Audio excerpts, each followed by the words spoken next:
Dito mga bossing nag-auto-lock ako ng Rome Zilong. Tapos eto mga sinabi nila. Auto-pick hahaha. Report yan. Pat, anong hanap mo? Gulo? Papatulak! Boss, wait na boss!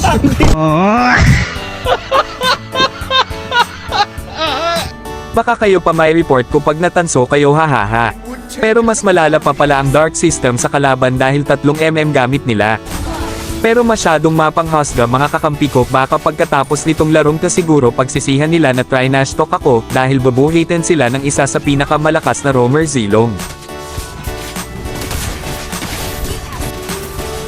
Pero malalakas din ang mga kalaban dito. Lalo na tong si Joy, napakasakit kasi at napakalikot. Sa kanya ako nahirapan dito.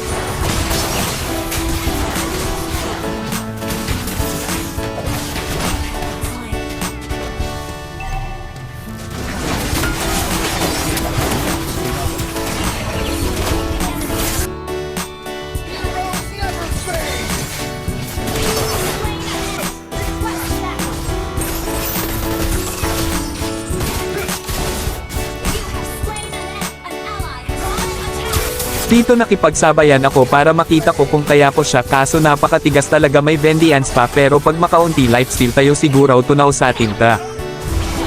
Kaya nag-focus na lang ako sa mga kakampi niya, sakto malalambot sila.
At dito masyado kampante si Iridal.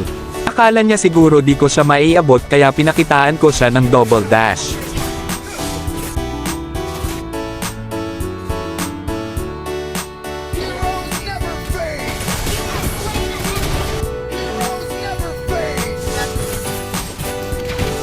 Tatapusin ko na sana dito kaso mukhang alanganin kaya umatras ako. Sakto may lord na kaya pina-address ko kakampi ko at pinapa-lord ko sila para magsisilisi ako sakaling magko-contest mga kalaban. Pero binantayan nila yung base nila kaya nag-lord na lang kami.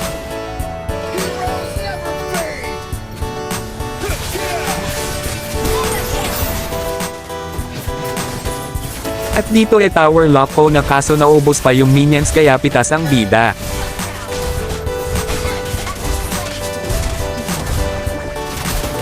Pero isang hampas lang ng Lord na tapos na. Nabuhat na naman natin mga kakampi nating walang tiwala.